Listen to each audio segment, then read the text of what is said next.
ایک زمانے میں ایک شاندار وادی تھی۔ وہاں ایک سلطنت نوارہ بسایا کرتی تھی۔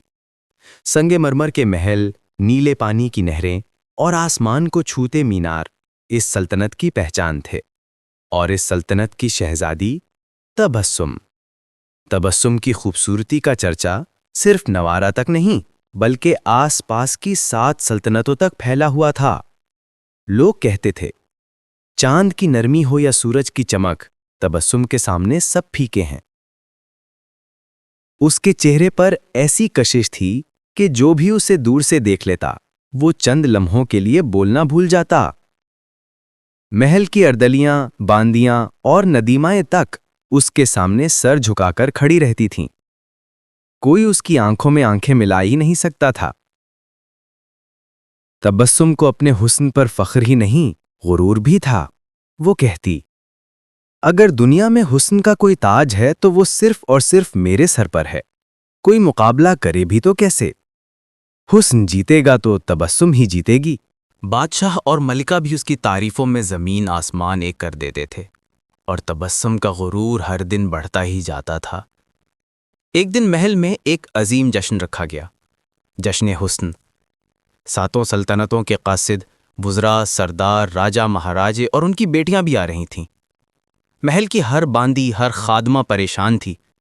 اگر کسی نے تبسم کی خوبصورتی کے قریب بھی آنے کی کوشش کی تو شہزادی ناراض ہو جائے گی، اور تبسم خوش تھی، بلکہ حیرت انگیز طور پر مزید مغرور۔ جشن کی رات محل ہزاروں چراغوں سے جگمگایا۔ تبسم جب بڑی سی زری پوش شال اوڑھے ہال میں داخل ہوئی تو پورا ہجوم خاموش ہو گیا۔ ہر نظریہ، ہر سانس، ہر دل بس تبسم پر رک گیا۔ مگر تبسم نے ہجوم کی تعریفوں کو عادت سمجھ کر نظر انداز کر دیا۔ وہ تخت پر بیٹھ کر مسکرا رہی تھی، وہی فخر بھری مسکراہٹ۔ ایسے میں محل کے دروازے کھلے اور ایک پوشیدہ پردے میں لپٹی شخصیت اندر داخل ہوئی۔ ہال میں سرگوشیاں بڑھ گئیں۔ یہ کون ہے؟ نہ وزیر، نہ شہزادی، نہ کوئی مشہور خاندان۔ مگر تبسم نے محض نظر پھیر کر کہا، جو بھی ہے میرے حسن کے سامنے زیادہ دیر کھڑا نہیں رہ سکے گا۔ اور کہانی کا پہلا حصہ یہیں پر ختم ہوتا ہے۔ جانی آگے اصل ٹوئسٹ، اصل محاذ، اصل مقابلہ شروع ہوگا۔ جشن حسن کا ہال روشنیوں سے جگمگا رہا تھا۔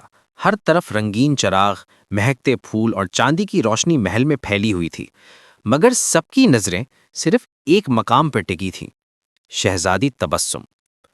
جیسے ہی وہ اپنے سنہری لباس میں آہستہ آہستہ چلتی ہوئی ہال میں داخل ہوئی، ہجوم میں ایک لمحے کے لیے خاموشی چھا گئی، پھر سرگوشیاں اٹھنے لگیں۔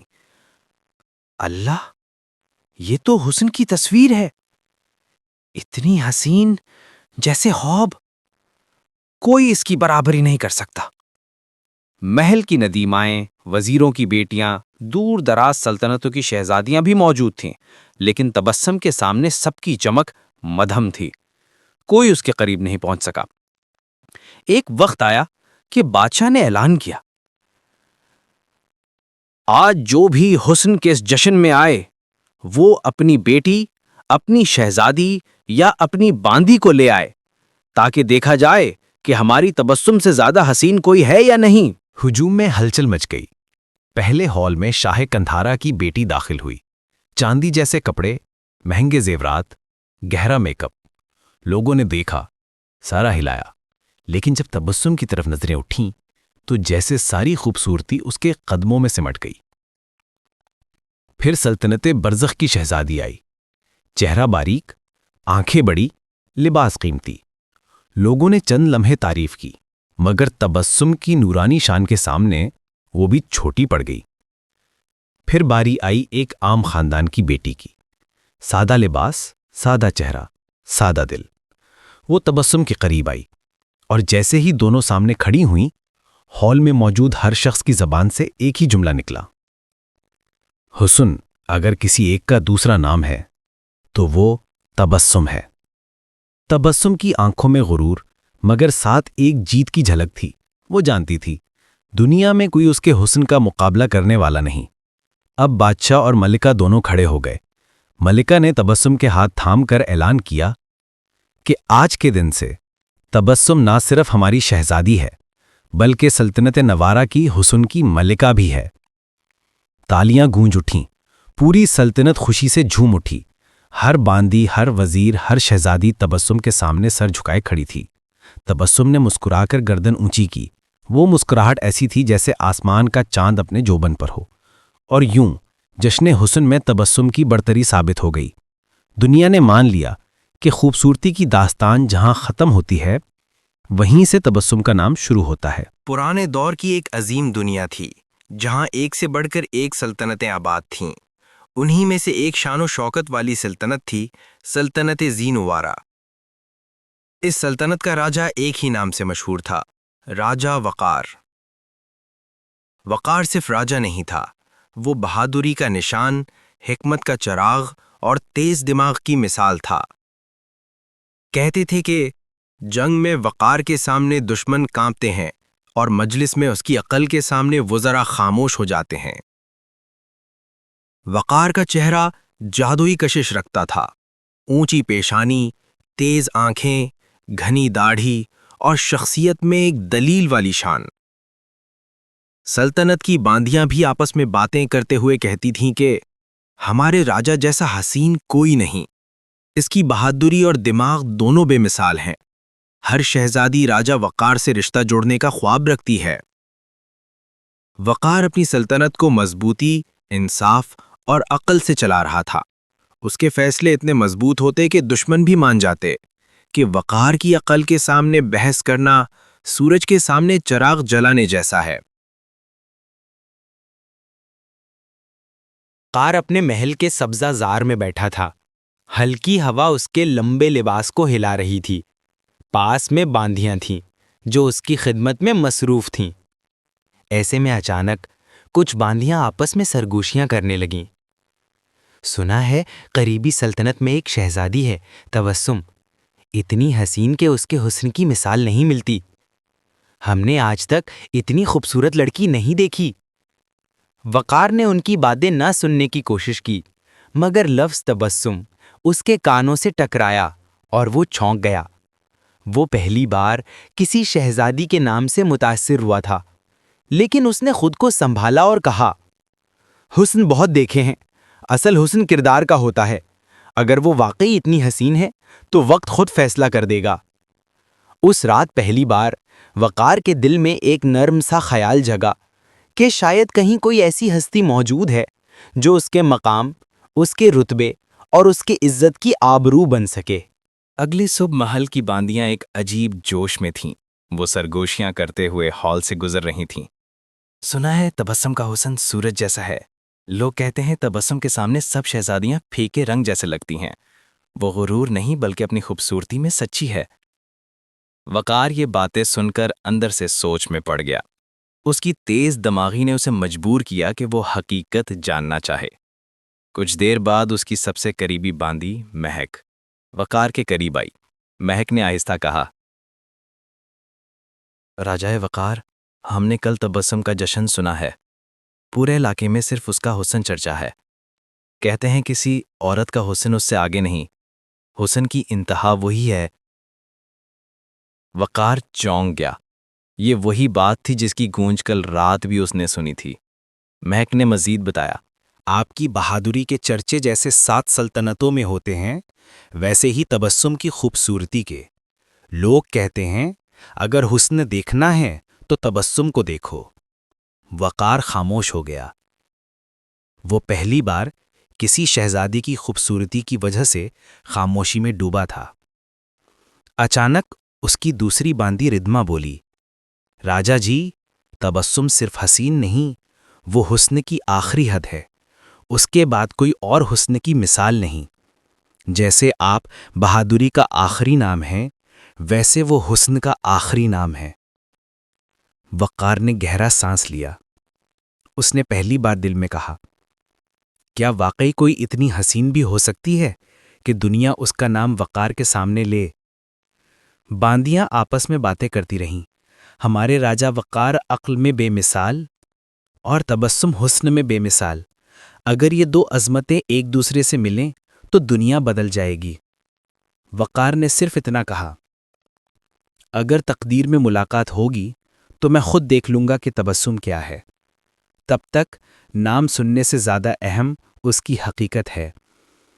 اور کہانی یہاں تک پہنچتی ہے کہ تبسم کا ذکر راجہ وقار کے دل میں جگہ بنا چکا تھا. کہ محل میں اس رات خاموشی تھی، مگر راجہ وقار کے دل میں ایک عجیب سی ہلچل تھی. تبسم کا ذکر بہت سن چکا تھا، اتنی حسین کے حسن کی آخری حد وہی ہے. وقار نے فیصلہ کر لیا کہ اب اسے اپنے ابو سے بات کرنی ہوگی. وقار اپنے والد مہاراجہ الطاف کے شاہی کمرے میں داخل ہوا. الطاف تخت پر بیٹھے دور تک پھیلے چراغوں کو دیکھ رہے تھے. وقار نے ادب سے سر جھکایا. ابا حضور، مجھے آپ سے ایک اہم بات کرنی ہے. الطاف مسکرایا. بولو بیٹا وقار، تمہارا فیصلہ ہمیشہ عقل والا ہوتا ہے. وقار نے گہری سانس لی اور کہا، ابا جان، سلطنت نوارہ کی شہزادی تبسم کے حسن کے چرچے سنے ہیں. میں چاہتا ہوں کہ آپ میرے لیے ان کی سلطنت میں شادی کا پیغام نیوتا بھیج دیں. میں تبسم کو اپنی زندگی کا حصہ بنانا چاہتا ہوں. مہاراجہ الطاف کی آنکھیں چمک اٹھیں. وہ پہلے تو حیران ہوئے، پھر فخر سے مسکرائے. وقار، تمہاری عقل، بہادری اور خوبیوں پر مجھے ناز ہے. اگر تم نے تبسم کا انتخاب کیا ہے تو وہ انتخاب غلط نہیں ہو سکتا. میں ابھی شاہی قاضی کو تیار کرتا ہوں. تمہارا نیوتا تبسم کے والد تک پہنچے گا. وقار نے شکر گزاری سے سر جھکایا. دل میں ایک نرم سی خوشی روشن ہوئی. اگلی صبح سلطنت زنوارہ کے شاہی قاضی کو تیار کیا گیا. سونے کے نقش والا سندیش مہاراجہ الطاف کے دستخط کے ساتھ تبسم کے والد کو بھیجنے کے لیے تیار تھا. قاضی نے گھوڑے پر سوار ہو کر لمبا سفر طے کیا. جنگلات، میدان، ندیوں اور پہاڑیوں سے گزرتا ہوا قاضی آخر کار پہنچا سلطنت نوارہ کے محل کے بڑے دروازے پر. محل کے محافظوں نے قاضی کو اندر لے لیا.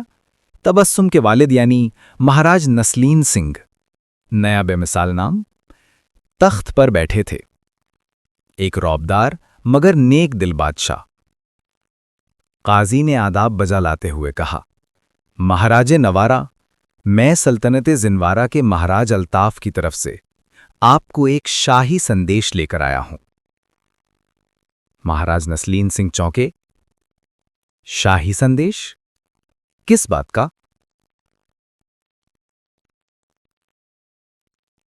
قاضی نے سندیش کھولا اور بلند آواز میں پڑھا، مہاراج الطاف کی طرف سے آپ کی دختر شہزادی تبسم کے لیے ہمارے شہزادے وقار کی طرف سے شادی کا پیغام ہے.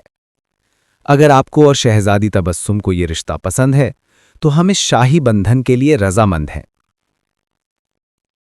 پورا دربار خاموش ہو گیا. تبسم جو اپنے خوبصورتی کے غرور میں ہمیشہ روشن رہتی تھی، ایک لمحے کو رک گئی، مگر پھر اس کے لبوں پر وہی فخرانہ مسکراہٹ لوٹ آئی. مہاراج نسلین سنگھ نے تبسم کی طرف دیکھا. بیٹی، تمہاری کیا رائے ہے؟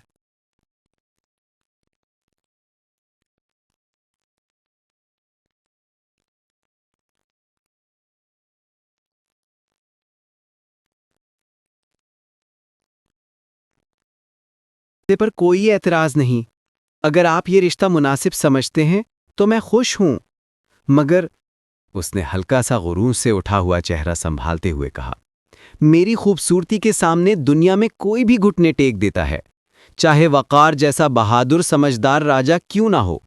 وہ بھی میرے حسن کی چمک سے متاثر ہوئے بغیر نہیں رہ سکے گا. دربار میں سرگوشیاں پھیل گئیں. تبسم کے غرور کی خوشبو محل کی دیواروں سے ٹکرا گئی. مہاراج نسلین سنگھ نے قاضی کی طرف مسکرا کر کہا، جائیے مہاراج الطاف کو ہمارا جواب دے دیجیے. ہم رشتہ قبول کرتے ہیں. ہماری شہزادی کو کوئی اعتراض نہیں.